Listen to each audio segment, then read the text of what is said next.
ಎಲ್ರಿಗೂ ನಮಸ್ಕಾರ. Welcome to my YouTube channel Amiha diaries. ಇವತ್ತು ನಾವು ಬೆಂಗಳೂರಿಂದ ನಮ್ಮೂರಿಗೆ ಹೊರಟಿದ್ದೀವಿ, ಅಂದರೆ ಸೋಲೂರು, ಹಾಸನ ಹೈವೇಲಿ ಇರೋ ಸೋಲೂರು. ಯಾಕಂದರೆ ನಮ್ಮೂರಲ್ಲಿ ಜಾತ್ರೆ ಇದ್ದಿದ್ದರಿಂದ ಹೊರಟಿದ್ದೀವಿ. ತುಂಬ ಬಿಸಿಲಿದ್ದಿದ್ದರಿಂದ ಹೋಗ್ಬೇಕಾದ್ರೆ ಐಸ್ ಕ್ರೀಮ್ ತೊಗೊಂಡೋಗೋಣ ಅಂತ ಹೇಳಿ ನಂದಿನಿಲಿ ಐಸ್ ಕ್ರೀಮ್ ತೊಗೊಂಡ್ವಿ. ಫ್ಯಾಮಿಲಿ ಪ್ಯಾಕ್ ಐಸ್ ಕ್ರೀಮ್ನ ತೊಗೊಂಡ್ವಿ. ನನ್ನ ಮಗಳಿಗಂತೂ ಐಸ್ ಕ್ರೀಮ್ ನೋಡಿ ತುಂಬಾ ಖುಷಿ ಆಯಿತು. ಯಾಕಂದರೆ ಅವಳ ಫೇವ್ರೇಟ್ ಐಸ್ ಕ್ರೀಮ್ ಅದು. ಸೊ ಹಾಗಾಗಿ ತುಂಬ ಖುಷಿಯಾಗಿ ಪಪ್ಪ ನಾನೇ ಹಿಡ್ಕೊತೀನಿ ಕೊಡಿ ಅಂತ ಹೇಳಿಬಿಟ್ಟು ಅವಳೇ ಅವ್ರ ಪಪ್ಪನ ಹತ್ರ ಇಸ್ಕೊಂಡು ಹಿಡ್ಕೊಂಡು ಕೂತ್ಕೊಂಡ್ಳು. ನೋಡಿ ಅವಳ ಮುಖದಲ್ಲಿರೋ ಖುಷಿನ ನೋಡಿ ಎಷ್ಟಿದೆ ಅಂತ. ಐಸ್ ಕ್ರೀಮ್ನ ನೋಡಿ ಇದೇ ಹಾಸನ ಹೈವೇ ಅಲ್ಲಿರೋ ಸೋಲೂರು ನಮ್ಮೂರು. ನೋಡಿ ಊರನ್ನೆಲ್ಲ ಫುಲ್ ಲೈಟಿಂಗ್ಸ್ ಎಲ್ಲ ಹಾಕಿ ಅಲಂಕಾರ ಮಾಡ್ತಾಯಿದ್ರು ನಾವು ಹೋದಾಗ. ಯಾಕಂದರೆ ಒಂದು ವಾರ ಜಾತ್ರೆ ನಡೆಯುತ್ತೆ. ಸೊ ಹಾಗಾಗಿ ಊರು ತುಂಬ ಲೈಟಿಂಗ್ಸ್ ಹಾಕ್ತಾರೆ. ಜಾತ್ರೆ ಅಂದರೆ ಊರು ತುಂಬ ಏನೋ ಒಂದು ಕಳೆ ಇರುತ್ತೆ, ರಿಲೇಟಿವ್ಸ್ ಬಂದಿರ್ತಾರೆ, ಮನೆ ತುಂಬ ಜನ ಇರ್ತಾರೆ. ಸೊ ಏನೋ ಒಂಥರ ಖುಷಿ, ಅದನ್ನು ಎಕ್ಸ್ಪ್ಲೇನ್ ಮಾಡೋಕ್ಕಾಗಲ್ಲ. ಸೊ ಆ ಥರ ಖುಷಿ ಇರುತ್ತೆ. ನೋಡಿ ಇದು ಆರ್ಚಿದು, ಈ ಆರ್ಚಿಂದ ಒಳಗಡೆ ಬಂದರೆ ಸೋಲೂರದು. ನಮ್ಮೂರಲ್ಲಿ ಜಾತ್ರೆನ ಪ್ರತಿ 3 ವರ್ಷಕ್ಕೊಮ್ಮೆ ಮಾಡ್ತಾರೆ. ಅಂದರೆ ಈ ವರ್ಷ ಜಾತ್ರೆ ಮಾಡಿದ್ದೀವಿ ಅಂತ ಅಂದರೆ ಈ ವರ್ಷಕ್ಕೆ 2 ವರ್ಷ ತುಂಬಿ 3ನೇ ವರ್ಷಕ್ಕೆ ಬಿದ್ದಾಗ ಮತ್ತೆ ಇನ್ನೊಂದು ಸರಿ ಜಾತ್ರೆ ಮಾಡ್ತಾರೆ. ಪ್ರತಿ ವರ್ಷವೂ ಜಾತ್ರೆ ಮಾಡ್ತಾರೆ. ಅಂದರೆ ಪ್ರತಿ 3 ವರ್ಷಕ್ಕೊಮ್ಮೆ ತುಂಬ ಗ್ರ್ಯಾಂಡಾಗಿ ಜಾತ್ರೆ ಮಾಡ್ತಾರೆ. ನೋಡಿ ಇಲ್ಲಿ ದೇವ್ರ ಕೂರ್ಸೋಕ್ಕೆ ಅಂತ ಹೇಳಿ ಚಪ್ರ ಎಲ್ಲ ಹಾಕಿ ರೆಡಿ ಮಾಡಿದ್ದಾರೆ. ನೋಡಿ ರಾತ್ರಿ ಹೊತ್ತು ಲೈಟಿಂಗ್ಸ್ ಎಲ್ಲ ಫುಲ್ ಆನ್ ಮಾಡಿದ್ರು. ಸೊ ಹಾಗಾಗಿ ವಿಡಿಯೋ ಮಾಡ್ಕೊಂಡ್ವಿ.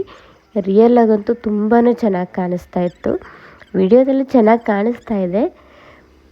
ಸೊ ಇದನ್ನೆಲ್ಲ ನಿಮಗೆ ತೋರಿಸೋಣ ಅಂತ ಹೇಳಿ ವಿಡಿಯೋ ಮಾಡ್ಕೊಂಡ್ವಿ. ನೋಡು ಎಷ್ಟು ಚೆನ್ನಾಗಿ ಕಾಣಿಸ್ತಾ ಇದೆ ಅಂತ.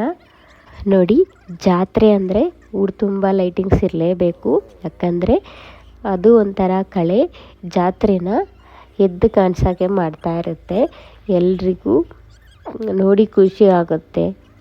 ನಮ್ಮೂರಲ್ಲಿ ಜಾತ್ರೆ ಒಂದು ವಾರ ನಡೆಯುತ್ತೆ. ಸೋಮವಾರ ಸ್ಟಾರ್ಟ್ ಆದರೆ ಶನಿವಾರ ಎಂಡ್ ಆಗುತ್ತೆ. ಸೊ ಇದು ಮೊದಲನೇ ದಿನ ಸೋಮವಾರ. ನೋಡಿ ಇದು ಶ್ರೀ ಕೊಲ್ಲಾಪುರದಮ್ಮ ದೇವಿನ ಕರ್ಕೊಂಡು ಬಂದಿದ್ದಾರೆ. ಯಾಕಂದರೆ ಈ ದೇವಿ ಬಂದ ಮೇಲೇ ಜಾತ್ರೆ ಸ್ಟಾರ್ಟ್ ಆಗೋದು. ನಮ್ಮೂರಲ್ಲಿ ಮಾರ್ನಾಮಿ ಮಂಟಪ ಅಂತ ಇದೆ. ಅಲ್ಲಿಂದ ದೇವ್ರ ಮೆರವಣಿಗೆನ ಸ್ಟಾರ್ಟ್ ಮಾಡ್ತಾರೆ. ಕೊಲ್ಲಾಪುರದಮ್ಮನವ್ರು ಬಂದ ಮೇಲೆ ಮರಿ ಕಡ್ದು ಊರು ತುಂಬ ಕೊಲ್ಲಾಪುರದಮ್ಮನವ್ರನ್ನ ಮೆರವಣಿಗೆನ ಮಾಡ್ತಾರೆ. ನೋಡಿ ಈ ಸಲ ಈ ಥರ ಪಲ್ಲಕ್ಕಿಲಿ ಕೂರಿಸ್ಕೊಂಡ್ಬಂದಿದ್ರು. ಪ್ರತಿ ವರ್ಷ ಹೆಗ್ಲಲ್ಲಿ ಹೊತ್ಕೊಂಡು ಊರು ತುಂಬ ಓಡಾಡಿಸ್ತಾಯಿದ್ರು. ನೋಡಿ ಈ ಥರ ವೀರಗಾಸೆ ಮಾಡೋರನ್ನೆಲ್ಲ ಕರೆಸಿದ್ರು. ತುಂಬ ಚೆನ್ನಾಗಿ ವೀರಗಾಸೆನ ಮಾಡ್ತಾಯಿದ್ರು. ಮತ್ತು ಇನ್ನೊಂದು ಕಡೆ ದೇವಿ ಕೂಡ ಊರು ತುಂಬ ಓಡಾಡ್ಕೊಂಡು ಬರ್ತಾಯಿದ್ರು. ಈ ಥರ ವೀರಗಾಸೆನ ಲೇಡೀಸ್ ಮಾಡ್ತಿರೋದನ್ನ ನಾನು ಇದೇ ಫಸ್ಟ್ ಟೈಮ್ ನೋಡಿದ್ದು. ತುಂಬ ಡಿಫ್ರೆಂಟ್ ಅನ್ನಿಸ್ತು. ಬಟ್ ತುಂಬಾ ಚೆನ್ನಾಗಿತ್ತು, ಚೆನ್ನಾಗಿ ಮಾಡಿದ್ರು. ಲೇಡೀಸ್ ಕೂಡ ಈ ಥರ ಮಾಡ್ತಾರೆ ಅಂತ ನನಗೆ ಗೊತ್ತಾಗಿದ್ದೆ ಇವತ್ತು. ಆ್ಯಕ್ಚುಲಿ ನಮ್ಮೂರಲ್ಲಿ ನಮಗೂ ಇದೇ ಸಲ ಫಸ್ಟ್ ಟೈಮ್ ಎಕ್ಸ್ಪೀರಿಯನ್ಸ್ ಜಾತ್ರೆನ ನೋಡ್ತಾ ಇರೋದು. ನಮ್ಮ ಮಗಳಿಗೂ ಸಹ ಇದೇ ಫಸ್ಟ್ ಟೈಮ್ ಎಕ್ಸ್ಪೀರಿಯನ್ಸು ಈ ಥರದ್ದೆಲ್ಲ ನೋಡ್ತಾ ಇರೋದು. ಆ್ಯಕ್ಚುಲಿ ಅವಳು ಜಾತ್ರೆ ನೋಡ್ತಾ ಇರೋದೇ ಫಸ್ಟ್ ಟೈಮು. ಬೆಂಕಿಯಲ್ಲಿ ಡ್ಯಾನ್ಸ್ ಮಾಡೋದು ಮತ್ತು ಈ ಥರ ಬೂದುಗುಂಬಳಕಾಯನ್ನು ಹೊಡೆಯೋದು ಎಲ್ಲ ಮಾಡ್ತಾಯಿದ್ರು. ತುಂಬ ಜನ ಎಲ್ಲ ಸೇರಿದರು. ಎಲ್ಲರೂ ಕೂಡ ಎಂಕರೇಜ್ ಮಾಡ್ತಾಯಿದ್ರು. ನನಗಂತೂ ತುಂಬಾ ಖುಷಿ ಆಯಿತು. ಫಸ್ಟ್ ಟೈಮ್ ಎಕ್ಸ್ಪೀರಿಯನ್ಸ್ ಮಾಡ್ತಾಯಿದ್ದೆ. ನಾವು ಸ್ವಲ್ಪ ಹೊತ್ತು ನಿಂತ್ಕೊಂಡು ನೋಡಿ ಮತ್ತೆ ವಾಪಸ್ ಮನೆಗೆ ಹೊರಟ್ವಿ. ಯಾಕಂದರೆ ನಮ್ಮ ಪಾಪುಗೆ ನಿದ್ದೆ ಬರ್ತಾಯಿತ್ತು, ಮಲ್ಕೊಬೇಕು ಅಂತ ಇದ್ಲು. ಸೊ ಹಾಗಾಗಿ ವಾಪಸ್ ಮನೆಗೆ ಹೊರಟ್ವಿ. ಬಟ್ ಆದರೆ ಅವಳು ಈ ಬೀಟ್ ಸೌಂಡಿಗೆ ಡ್ಯಾನ್ಸ್ ಮಾಡ್ತಾಯಿದ್ಲು. ಅವಳಿಗಂತೂ ಫುಲ್ ತುಂಬಾ ಖುಷಿಯಾಗಿತ್ತು ಸೌಂಡೆಲ್ಲ ಕೇಳಿಸ್ಕೊಂಡು. ಸೊ ಇದು ಫಸ್ಟ್ ಡೇದು. ಇನ್ನು ಸೆಕೆಂಡ್ ಡೇ ಗ್ರಾಮ ದೇವತೆನ ಹೋಗಿ ಕರ್ಕೊಂಡು ಬರ್ತಾರೆ. ಕರ್ಕೊಂಡು ಬಂದಮೇಲೆ ಕೋಣನ ಕಡಿತಾರೆ. ಅದು ಸೆಕೆಂಡ್ ಡೇ. ಮತ್ತು ಇದು ನಾವು ಆರತಿ ಮಾಡ್ತಿರೋದು ಥರ್ಡ್ ಡೇದು. ಅಂದರೆ ಗ್ರಾಮ ದೇವತೆ ಮತ್ತು ಕೊಲ್ಲಾಪುರದಮ್ಮ ಅವರು ಬಂದಿರ್ತಾರಲ್ಲ ಅವರಿಗೆ ಆರತಿ ಮಾಡಿಕೊಂಡು ಹೋಗಿ ಪೂಜೆ ಮಾಡಿಸ್ಕೊಂಡು ಬರೋದು. ನೋಡಿ, ಇದು ಗ್ರಾಮ ದೇವತೆಗೆ ನಾವು ಫಸ್ಟು ಹೋಗಿ ಆರತಿನ ಮಾಡಿಕೊಂಡು ಪೂಜೆ ಮಾಡಿಸ್ಕೊಂಡು ಆರತಿ ಬೆಳಗ್ಗೆ ಬರ್ತೀವಿ. ದೇವಸ್ಥಾನ ಎಲ್ಲ ತುಂಬ ಚೆನ್ನಾಗಿ ಡೆಕೋರೇಟ್ ಮಾಡಿದ್ರು. ತುಂಬಾ ಚೆನ್ನಾಗಿ ಕಾಣಿಸ್ತಾ ಇತ್ತು. ನೋಡಿ, ನಾನಿವಾಗ ತೋರಿಸಿದ್ನಲ್ಲ ಅದೇ ಗ್ರಾಮ ದೇವತೆ. ಅವರನ್ನೇ ಹೋಗಿ ಕರ್ಕೊಂಡು ಬಂದಿರ್ತಾರೆ ಮಧ್ಯರಾತ್ರಿಯಲ್ಲಿ. ಎಲ್ಲೋ ಕಾಡೊಳಗಡೆ ಹೋಗಿ ಕರ್ಕೊಂಡು ಬರ್ತಾರೆ ಅಂತ ಹೇಳಿದ್ರು. ಅದು ನನಗೆ ಗೊತ್ತಿಲ್ಲ ಅಷ್ಟು ಸರಿಯಾಗಿ, ಯಾಕಂದರೆ ನಾನು ಈ ಥರ ನೋಡ್ತಿರೋದೇ ಫಸ್ಟ್ ಟೈಮ್. ನಾವು ಅದನ್ನು ಕರ್ಕೊಂಬರೋದ ನೋಡೋಕ್ಕೆ ಹೋಗೋಕ್ಕಾಗಲಿಲ್ಲ. ಸೊ ಹಾಗಾಗಿ ಆ ವಿಡಿಯೋ ನನ್ನ ಹತ್ರ ಇಲ್ಲ. ನಮ್ಮ ಮಗಳಿಗೆ ಆರತಿ ಒರ್ಸೋಕ್ಕೆ ಹೋದರೆ ಅವಳು ಒತ್ಕೊಳ್ಳಿಲ್ಲ. ಯಾಕಂದರೆ ಅವಳು ಇನ್ನೂ ಪುಟ್ಟ ಹುಡುಗಿ, ಅವಳಿಗೆ ಅದೆಲ್ಲ ಇನ್ನೂ ಗೊತ್ತಾಗಲ್ಲ. ನಾವು ಪೂಜೆ ಎಲ್ಲ ಮಾಡಿಸಿ ದೇವರಿಗೆ ಈಡ್ಗಾಯಿ ಹಾಕಿ ಅಲ್ಲಿಂದ ಹೊರಟ್ವಿ. ನೆನಪಿಗೆ ಅಂತ ಹೇಳಿ ಅವಳು ತಲೆ ಮೇಲೆ ಆರತಿ ಇಟ್ಟು ಫೋಟೋನ ತಕ್ಕೊಂಡು ಬಂದ್ವಿ. ನಂತರ ಮನೆಗೆ ಬಂದಮೇಲೆ ನೆಕ್ಸ್ಟು ಕೊಲ್ಲಾಪುರದಮ್ಮಂಗೆ ಆರತಿ ತಗೊಂಡೋಗೋಣ ಅಂತ ಮನೆಗೆ ಬಂದು ಆರತಿ ತಗೊಂಡು, ನೋಡಿ ನಮ್ಮ ಪಾಪು ತಲೆ ಮೇಲೆ ಈ ಥರ ಆರತಿನ ಒರೆಸಿದ್ರೆ ಆವಾಗ ಮಾತ್ರ ಒತ್ಕೊಂಡ್ಳು. ಆಮೇಲೆ ನನ್ನ ಕೈಗೆ ವಾಪಸ್ ಕೊಟ್ಟಳು. ಸೊ ನಾವು ತಗೊಂಡು ಕೊಲ್ಲಾಪುರದಮ್ಮಂಗೆ ಆರತಿ ತೊಗೊಂಡೋದ್ವಿ.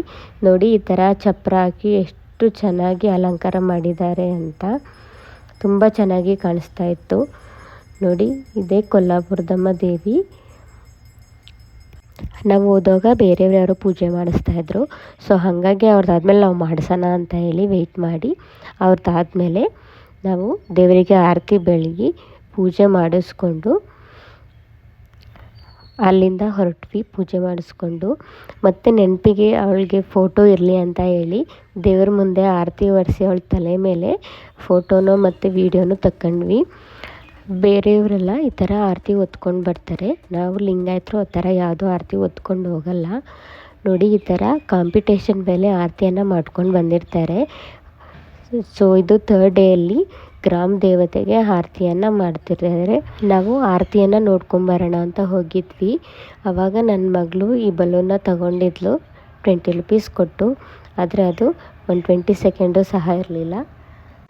ಇದು 5th ಡೇದು ದೇವ್ರಿಗೆ, ಅಂದರೆ ಕೊಲ್ಲಾಪುರದಮ್ಮನವ್ರಿಗೆ ಅಭಿಷೇಕ ಮಾಡಿ ಪೂಜೆ ಮಾಡ್ತಾಯಿದ್ರು. ಸೊ ನಾವು ಮಹಾಮಂಗಳಾರತಿ ಟೈಮ್ಗೆ ಕರೆಕ್ಟಾಗಿ ಹೋದ್ವಿ. 4th ಡೇ ಏನೂ ಇರಲಿಲ್ಲ, ಯಾಕಂದರೆ ಕೊಲ್ಲಾಪುರದಮ್ಮನವರು ಪಕ್ಕದೂರಿಗೆ ಹೋಗಿರ್ತಾರೆ. ಸೊ ಹಾಗಾಗಿ ಅವತ್ತೇನು ಕಾರ್ಯಕ್ರಮಗಳು ಇರೋದಿಲ್ಲ. ಸೊ ಇದು 5th ಡೇ. ಪೂಜೆ ಎಲ್ಲ ಆದಮೇಲೆ ಎಲ್ಲರಿಗೂ ಸಹ ಪ್ರಸಾದವನ್ನು ಕೊಡ್ತಾಯಿದ್ರು. ನಾವು ಕೂಡ ದೇವರಿಗೆ ಪೂಜೆ ಮಾಡಿಸ್ಕೊಂಡು ಪ್ರಸಾದ ತಿನ್ಕೊಂಡು ಮತ್ತೆ ಆರತಿ ಬರುತ್ತೆ ಅಂತ ವೆಯ್ಟ್ ಮಾಡ್ತಾಯಿದ್ವು. ನೋಡ್ಕೊಂಡು ಹೋಗೋಣ ಆರತಿಗಳನ್ನ ಅಂತ.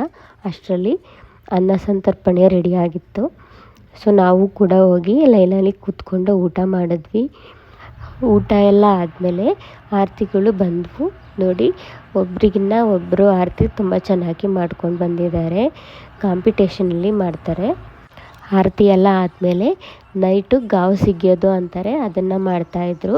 ನೋಡಿ, ದೇವರನ್ನ ಕರ್ಕೊಂಬಂದು ಸ್ಟೇಜ್ ಮೇಲೆ ಕುಂಡ್ರಿಸೋಕೆ ಅಂತ ಕರ್ಕೊಂಡು ಹೋಗ್ತಿದ್ದಾರೆ. ಕೊಲ್ಲಾಪುರದಮ್ಮವ್ರನ್ನ ಕರ್ಕೊಂಬಂದು ಸ್ಟೇಜ್ ಮೇಲೆ ಕುಂಡ್ರಿಸಿದ ಮೇಲೆ ನಂತರ ಅದು ಗಾವು ಸಿಗಿಯೋದು ಸ್ಟಾರ್ಟ್ ಆಗುತ್ತೆ ಅಂದರು. ಸೊ ನಾವು ಕೂಡ ನೋಡೋಕ್ಕೆ ಹೋಗಿದ್ವು, ಏನದು ನೋಡೋಣ ಅಂತ. ಬಟ್ ಅದು ಗಾವು ಸಿಗಿಯೋದನ್ನು ವೀಡಿಯೋ ಮಾಡೋ ಹಾಗಿರಲಿಲ್ಲ. ಸೊ ಹಾಗಾಗಿ ನಾನು ಯಾವುದೇ ಅದರ ವೀಡಿಯೋನ ಮಾಡಿಲ್ಲ. ಬರೀ ದೇವ್ರನ್ನ ಈ ಥರ ಎತ್ತಿ ಕರ್ಕೊಂಡು ಹೋಗ್ತಿರೋದನ್ನು ಮಾತ್ರ ಮಾಡ್ಕೊಬೋದಿತ್ತು. ಸೊ ಹಾಗಾಗಿ ವೀಡಿಯೋನ ಮಾಡ್ಕೊಂಡ್ವಿ, ದೇವ್ರನ್ನ ಕರ್ಕೊಂಡು ಹೋಗ್ತಿರೋದು. ನೋಡಿ, ಇದು ಸ್ಟೇಜ್ ಹತ್ರ ಫುಲ್ಲು ರೌಂಡಾಗಿ ನಿಂತ್ಕೊಂಡು ಎಲ್ಲರೂ ಕಾಯ್ತಾಯಿದ್ರು. ಇದು ಲಾಸ್ಟ್ ಡೇ 6th ಡೇದು. ದೇವ್ರನ್ನ ಮೆರವಣಿಗೆಯನ್ನು ಮಾಡಿ ನೈಟಲ್ಲಿ ಲಾಸ್ಟಿಗೆ ಕರ್ಕೊಂಡೋಗಿ ಬಿಟ್ಟು ಬರ್ತಾರೆ ದೇವ್ರನ್ನ. ಅಂದರೆ ಈ ದೇವರು ಶ್ರೀ ಕೊಲ್ಲಾಪುರದಮ್ಮನವರು ಕುಣಿಗಲ್ಲಲ್ಲಿ ಇರೋದು. ಕುಣಿಗಲ್ಲಿಗೆ ಕರ್ಕೊಂಡೋಗಿ ಬಿಟ್ಟು ಬರ್ತಾರೆ. ಲಾಸ್ಟ್ ಡೇನೂ ಸಹ ಊರು ತುಂಬ ದೇವ್ರನ್ನ ಮೆರವಣಿಗೆ ಮಾಡ್ತಾರೆ. ನೋಡಿ, ಈ ಥರ ಲಿಂಗದ ವೀರು ಮತ್ತು ಭದ್ರಕಾಳಿ ಈ ಥರ ಎಲ್ಲ ಬಂದಿದ್ದರು ನೋಡಿ. ಈ ಥರ ಕುದುರೆ ಕುಣಿಸೋರು ಎಲ್ಲ ಸಹ ಇದ್ದರು ನೋಡಿ. ಅಲ್ಲಿ ಕೋಣ ಅಂತೆ ಈ ಥರ ಏನೋ ಬೇರೆ ಬೇರೆ ಅಂದರೆ ಡಿಫ್ರೆಂಟಾಗಿ ಬಡಿಯೋರ್ನೆಲ್ಲ ಕರ್ಕೊಂಬಂದಿದ್ರು. ಅವರವರ ಕುಣಿತಕ್ಕೆ ಎಲ್ಲ ಮ್ಯಾಚ್ ಆಗೋ ಥರ ಕರೆಸಿದ್ರು. ಈ ಥರ ಡಿಫ್ರೆಂಟಾಗಿ ಪಟಾಕಿ ಹಚ್ಚೋದನ್ನು ನಾನು ಇವತ್ತೇ ಫಸ್ಟ್ ಟೈಮ್ ನೋಡಿದ್ದು ನೋಡಿ.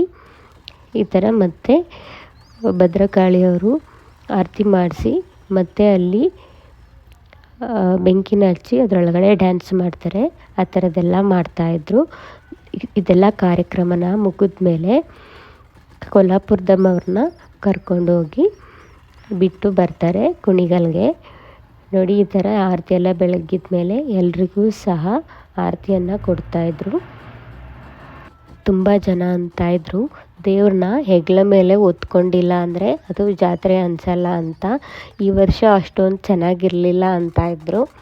ಬಟ್ ನಮಗೆ ಅದು ಗೊತ್ತಿಲ್ಲ, ಯಾಕಂದರೆ ಅದು ಯಾವ ಥರ ಹೊತ್ಕೊಂಡು ಓಡಾಡಿ ಆ ಥರ ಎಲ್ಲ ಮಾಡ್ತಾಯಿದ್ರು ಅಂತ. ನಾವು ಇದೇ ಫಸ್ಟ್ ಟೈಮ್ ಅಲ್ವಾ ಎಕ್ಸ್ಪೀರಿಯೆನ್ಸ್ ಮಾಡ್ತಿದ್ದಿದ್ದು. ಸೊ ಹಾಗಾಗಿ ಲಾಸ್ಟ್ ವರ್ಷ ಏನು ಜಾತ್ರೆ ಮಾಡಬೇಕಾದ್ರೆ ಜಗಳಾಡಿದ್ರಂತೆ. ಸೊ ಹಾಗಾಗಿ ಈ ಸತಿ ಜಗಳಾಡೋದೇ ಬೇಡ ಅಂತ ಹೇಳಿ ದೇವ್ರನ್ನ ಪಲ್ಲಕ್ಕಿಯಲ್ಲಿ ಕೂರಿಸ್ಕೊಂಡು ಊರು ತುಂಬ ಮೆರವಣಿಗೆ ಮಾಡಿದ್ರು. ಮುಂಚೆ ದೇವ್ರನ್ನ ಊರು ತುಂಬ ಹೊತ್ಕೊಂಡು ಮೆರವಣಿಗೆ ಮಾಡ್ತಿದ್ರಂತೆ. ಸೊ ಇದಾಗಿತ್ತು ಇದು ನಮ್ಮೂರಿನ ಜಾತ್ರೆ. Thanks for watching. ಬಾಯ್.